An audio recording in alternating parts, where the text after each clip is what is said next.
ಭದ್ರಾವತಿಯ ವೃದ್ಧ ದಂಪತಿ ಕೊಲೆ ಸತ್ಯ ಕೊನೆಗೂ ಸಹ ರಿವೀಲ್ ಆಗಿದೆ. ವೃದ್ಧ ದಂಪತಿಗೆ ಚಿಕಿತ್ಸೆಯನ್ನು ನೀಡುತ್ತಾ ಇರುವಂತಹ ವೈದ್ಯನಿಂದಲೇ ಈ ಕೃತ್ಯವನ್ನು ಮಾಡಲಾಗಿದೆ ಅಂತೆ. ಸಹೋದರನ ಪುತ್ರನಿಂದಲೇ ಕೊಲೆಯಾಗಿದ್ದಾರೆ ಚಂದ್ರಪ್ಪ. ಡಾಕ್ಟರ್ ಮಲ್ಲೇಶ್ ಅನ್ನುವಂತಹ ವ್ಯಕ್ತಿ ಈ ಚಂದ್ರಪ್ಪ ಅವರ ಅಣ್ಣನ ಮಗ. ದೊಡ್ಡಪ್ಪ ಮತ್ತು ದೊಡ್ಡಮ್ಮನನ್ನ ಇದೇ ವ್ಯಕ್ತಿ ವೈದ್ಯ ಹತ್ಯೆಯನ್ನ ಮಾಡಿದ್ದಾನೆ.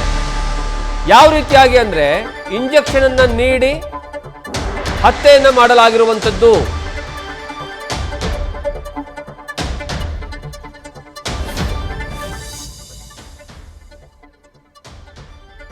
ನೀವೇನು ದೃಶ್ಯಾವಳಿಗೆ ಫೋಟೋಗಳಲ್ಲಿ ನೋಡ್ತಾ ಇದ್ದೀರಾ, ಇಬ್ರು ಸಹ ಈ ಕಡೆ ದಂಪತಿಗಳೇನಿದ್ದಾರೆ ಇಬ್ರೂ ಸಹ ಸಾವಿಗೀಡಾಗಿದ್ದಾರೆ.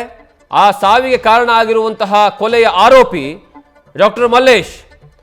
ಕಾರಣ ಏನು ಅಂದರೆ ಇವರು ಅತಿ ಹೆಚ್ಚು ಸಾಲ ಮಾಡ್ಕೊಂಡಿರ್ತಾರಂತೆ.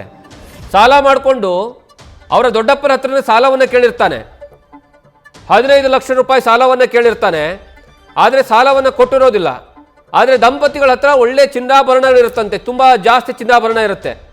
ಅದಾದಮೇಲೆ ಇವರಿಗೆ ಅನಸ್ತೇಶಿಯಾನ ಹೆಚ್ಚಿನ ಡೋಸನ್ನು ಕೊಟ್ಟು ಇವರಿಬ್ಬರನ್ನ ಕೊಲೆ ಮಾಡ್ತಾನೆ. ಅದಾದಮೇಲೆ ಬಂಗಾರವನ್ನು ತೆಗೆದುಕೊಂಡು ಅಡವನ್ನು ಇಟ್ಟು ತನ್ನ ಸಾಲವನ್ನು ತೀರಿಸೋದಕ್ಕೆ ಮುಂದಾಗಿದ್ದಂತೆ. ಸೋಮವಾರ ಬೆಳಿಗ್ಗೆ ನಾನು ಸ್ಕೂಲ್ಗೆ ಹೋಗ್ಬೇಕಾದ್ರೆ ಅಪ್ಪಾಜಿ ಮನೆಗೆ ಫೋನ್ ಮಾಡ್ತಿದ್ದೆ ಸರ್. ಪ್ರತಿ ದಿವಸ ಫೋನ್ ಮಾಡ್ತೀನಿ. ಹಾಗೆ ಸೋಮವಾರ ಬೆಳಿಗ್ಗೆ 9:15 ಫೋನ್ ಮಾಡಿದೆ. ಪ್ರತಿ ದಿವಸ ಫೋನ್ ಮಾಡಬೇಕಾದ್ರೆ ಫೋನ್ ರಿಸೀವ್ ಮಾಡ್ತಿದ್ರು ಹೊಸಲಿದ್ದಾಗ. ನಾನು ಸೋಮವಾರ ಫೋನ್ ಮಾಡಿದಾಗ ಫೋನ್ ರಿಸೀವ್ ಮಾಡಿಲ್ಲ. 9:15 9:30 ಕಂಟಿನ್ಯೂಸ್ 12-13 ಸಲ ಫೋನ್ ಮಾಡಿದೆ, ರಿಸೀವ್ ಮಾಡಲಿಲ್ಲ. ಎದುರುಗಡೆ ಮನೆಯವರು ಹೋಗಿ ಅಪ್ಪಾಜಿ ಅಮ್ಮ ಯಾವಾಗ ಫೋನ್ ರಿಸೀವ್ ಮಾಡ್ತಿಲ್ಲ, ಸ್ವಲ್ಪ ಫೋನ್ ಕೊಡಪ್ಪ, ಅವ್ರು ಹೋಗಿ ಮಾತಾಡಬೇಕು, ಸಮಾಧಾನ ಆಗಲ್ಲ ಅಂತ ಹೇಳಿ ಅವರು ಮನೆಗೆ ಹೋಗಿ ನೋಡಿದಾಗ ಅವ್ರ ಅಮ್ಮನ ಬಾಯಲ್ಲಿ ಹೊರೆ ಬರ್ತಿದ್ದೆ, ಅಪ್ಪಾಜಿ ಬಾಯಲ್ಲಿ ಹೊರೆ ಬರ್ತಿದೆ ಅಂತ ಹೇಳಿದ್ರು ಸರ್. ಅವಾಗ ನನಗೆ ಸಡನ್ನಾಗಿ ಫೋನ್ ಮಾಡಿದೆ. ನಾನು ನ್ಯಾಷನಲ್ ಸ್ಕೂಲ್ ಚಿಲ್ಲೂರಲ್ಲಿ ಪ್ರಿನ್ಸಿಪಲ್ ಇರೋದು. ನಾನು ಅಲ್ಲಿಂದ ಫೋನ್ ಮಾಡೋದು. ಅಲ್ಲಿಂದ ನಾನು ಸೀದಾ ಅಲ್ಲಿಗೆ ಮನೆಗೆ ಬಂದೆ ಸರ್. ಮನೆಗೆ ಬಂದ ಸಂದರ್ಭದಲ್ಲಿ ಪೊಲೀಸರು ಮನೆಯಲ್ಲಿದ್ದರು ಸರ್. ಅವಾಗ ಮನೆಯಲ್ಲಿದ್ದ ಸಂದರ್ಭದಲ್ಲಿ ನೋಡಿದಾಗ ನಮಗೇನು ಫುಡ್ ಪಾಯ್ಸನ್ ಆಗಿರಬೇಕು ಅಂತ ನಾವು ಫಸ್ಟ್ ಇನಿಷಿಯಲಿ ಅನ್ಕೊಂಡಿದ್ವಿ ಸರ್. ನನಗೆ ಯಾವುದೂ ಇಲ್ಲ. ಆಮೇಲೆ ಪೊಲೀಸ್ನವರೆಲ್ಲ ಎಂಕ್ವೈರಿ ಮಾಡಿ ಅಂತ ನೋಡಿದಾಗ ಅಮ್ಮನ ತಾಳಿ ಸರ್ ಇರಲಿಲ್ಲ, ಅಪ್ಪಾಜಿ ಕೊರಳಲ್ಲಿ ಸರ್ ಇರಲಿಲ್ಲ, ಅಮ್ಮನ 4 ಬಳೆ ಇರಲಿಲ್ಲ. ಹಾಗೆ ಬೀರನ್ನು ಚೆಕ್ ಮಾಡಿ ಅಂತ ಹೇಳಿದ್ರು. ನಾವು ಬೀರನ್ನು ತೆಗೆದಾಗ ಭಾಳ ಆಶ್ಚರ್ಯ ಆಯಿತು ಸರ್. ಬೀರೆಲ್ಲ ತುಂಬ ಹೆಂಗೆ ಜೋಡಿಸಿದೆ, ಹೆಂಗಿದೆ ಅಮ್ಮನ ಸೀರೆ ಬಟ್ಟೆ ಎಲ್ಲ ಹೆಂಗಿದೆ ಹಂಗೆ ಇತ್ತು. ಆದರೆ ಒಳಗಿನ ಬೀರಿನ ಅಕ್ಕಿಯಲ್ಲಿ ಕ್ಲೀನಾಗಿ ಎಲ್ಲ ಬಂಗಾರದ ಒಂದು ಅರ್ಧ ಕೆಜಿಯಿಂದ 3/4 ಕೆಜಿ ಹತ್ರ ಅಮ್ಮಮ್ಮ ಇರ್ತಿದ್ರು ಸರ್. ಅಷ್ಟು ಬಂಗಾರಗಳನ್ನು ಅವರು ತಗೊಂಡು ಹೋಗಿದ್ದಾರೆ ಸರ್. ಆ್ಯಕ್ಚುಲಿ ಅದು ಆಗಿರೋದು ನಮಗೆ ಮಾಹಿತಿ ಹೇಳ್ತಾರೆ, ಚೆನ್ನಾಗಿ ಹೇಳ್ತಾರೆ ಪ್ರಕಾರ ಸೋಮವಾರ ಅದು 4 ಗಂಟೆ ಸಮಯದ ಸಂದರ್ಭದಲ್ಲಿ ಅವರಿಗೆ ಈ ಥರ ಆಗಿರ್ಬೋದು ಅಂತ ಹೇಳ್ತಿದ್ದಾರೆ ಸರ್. ನನಗೆ 5 ಗಂಟೆ 5:15 ಅಷ್ಟೊತ್ತಿಗೆ ನಮ್ಮ ತಮ್ಮ ಫೋನ್ ಮಾಡಿದ್ದಾನೆ, ನಮ್ಮ ಅಣ್ಣನೂ ಫೋನ್ ಮಾಡಿದ್ದಾನೆ. ಆ ಎರಡಕ್ಕೂ ಫೋನ್ ರಿಸೀವ್ ಮಾಡಿಲ್ಲ. ಮತ್ತು ಅವರು ಏನೋ ಕಾರ್ಯಕ್ರಮದಲ್ಲಿ ಇರಬೇಕು ಅಂತ ಅವರು ಮತ್ತೆ ಫೋನ್ ಮಾಡೋಕ್ಕೆ ಹೋಗಿಲ್ಲ.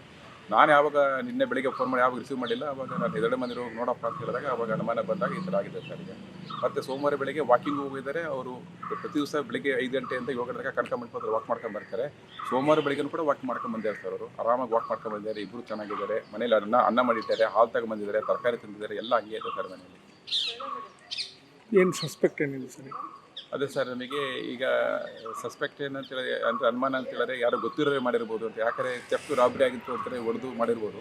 ನಿನ್ನೆ ಅವ್ರು ನನ್ನ ಮನೆಗೆ ಹೋದಾಗ, ಎದುರುಗಡೆ ಮನೆಗೆ ಹೋದಾಗ, ಈಶ್ವರ್ ನಾಯಕ್ ಅಂತ ಅವ್ರು ನಮ್ಮ ಮನೆಗೆ ಹೋದಾಗ ಮನೆ ಚಿಲ್ಕ ಓಪನ್ ಆಗಿತ್ತು.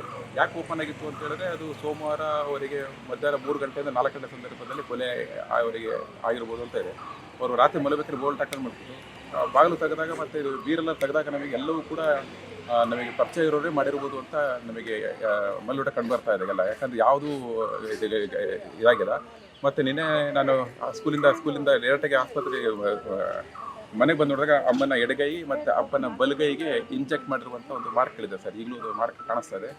ಆ ಥರ ಇಂಜೆಕ್ಟ್ ಮಾಡಿ ಇದು ಮಾಡಿದ್ದಾರೆ. ಮತ್ತು ನೊರೆ ಕೂಡ ಬಾಯಲ್ಲಿ ಬಂದಿದೆ ಸರ್. ಅದು ಬರಲ್ಲ ವರ್ಷದ್ದು ನೊರೆಲ್ಲ ಬಂದಿತ್ತು ಅಂತ ಹೇಳಿದ್ರು ಸರ್. ಈ ಬಗ್ಗೆ ಹೆಚ್ಚಿನ ಮಾಹಿತಿಯನ್ನು ನಮ್ಮ ಪ್ರತಿನಿಧಿ ಪ್ರಸನ್ನ ಅವರು ಕೊಡ್ತಾರೆ. ಪ್ರಸನ್ನ ಅವರೇ, ಈ ಒಂದು ಘಟನೆಯನ್ನು ನೋಡ್ತಾ ಹೋದ್ರೆ ಯಾವ ಕಾರಣಕ್ಕಾಗಿ ಆ ವೈದ್ಯ ಕೊಲೆ ಮಾಡ್ದ ಅನ್ನುವಂತಹ ವಿಚಾರ ಮೊದಲು ಪ್ರಶ್ನೆ ಬರುತ್ತೆ. ಎರಡನೇದಾಗಿ ಅನುಮಾನ ಬಂದಿದ್ದು ಹೇಗೆ ಅಂತ.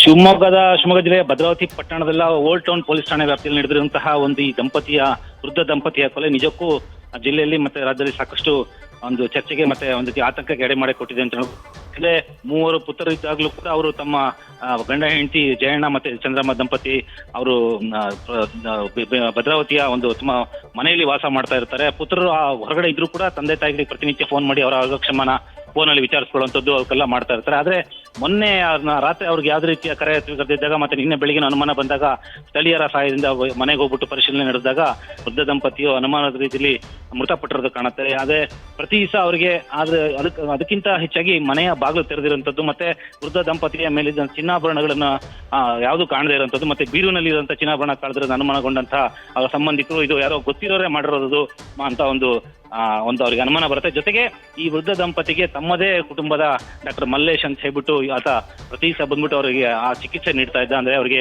ಅನಾರೋಗ್ಯ ಇದ್ದ ಕಾರಣ ಮತ್ತೆ ಆಗ ಕಾಲಕ್ಕೆ ಏನ್ ಚಿಕಿತ್ಸೆ ಕೊಡಬೇಕಾಗಿತ್ತು ಆ ಒಂದು ಚಿಕಿತ್ಸೆ ಕೊಡುವಂತ ಜವಾಬ್ದಾರಿ ಡಾಕ್ಟರ್ ಮಲ್ಲೇಶ್ ಅಂತ ಹೇಳ್ಬಿಟ್ಟು ಶಿವಮೊಗ್ಗ ಖಾಸಗಿ ವೈದ್ಯ ಕೆಲಸ ಮಾಡ್ತಾ ಇದ್ದಾರೆ. ಮತ್ತೆ ಶಿವಮೊಗ್ಗದ ಒಂದು ಪ್ರತಿಷ್ಠಿತ ಹಾಸ್ಪಿಟಲ್ ಕೂಡ ಅವರು ವೈದ್ಯರ ಕೆಲಸ ಮಾಡ್ತಿರ್ತಾರೆ. ಅವರು ಅದನ್ನ ನಿರ್ವಹಿಸಿರ್ತಾರೆ. ಶಿವಮೊಗ್ಗದ ಬೀರ್ನಹಳ್ಳಿ ಅಂತ ಹೇಳ್ಬಿಟ್ಟು ಒಂದು ಗ್ರಾಮದ ಅಲ್ಲಿ ಮೂಲ ಅವರ ವಾಸಿಯಾದಂತ ಡಾಕ್ಟರ್ ಮಲ್ಲೇಶ್ ಈ ಜವಾಬ್ದಾರಿನ ಹೊತ್ಕೊಂಡಿರ್ತಾರೆ.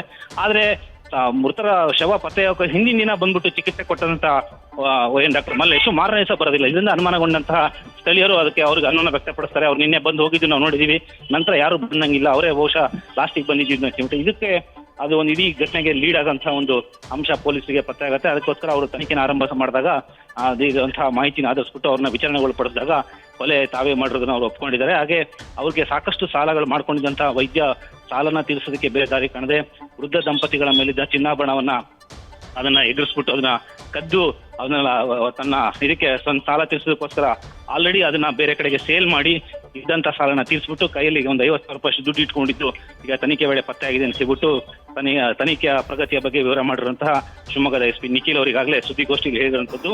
ಜೊತೆಗೆ ಬೆಳಕಿಗೆ ಬರ್ತಿದ್ದಂಗೆ ತಕ್ಷಣ ಕಾರ್ಯಪ್ರವೃತ್ತದಂತ ಓಲ್ಡ್ ಟೌನ್ ಪೊಲೀಸರು ತಕ್ಷಣವೇ ಕಾರ್ಯಪ್ರವೃತ್ತವಾಗಿ ಈ ಒಂದು ಆರೋಪಿನ ಏನು ಅನುಮಾನಾಸ್ಪದದಲ್ಲಿ ವಶಕ್ಕೆ ಪಡ್ಕೊಂಡಿರ್ತಾರೆ.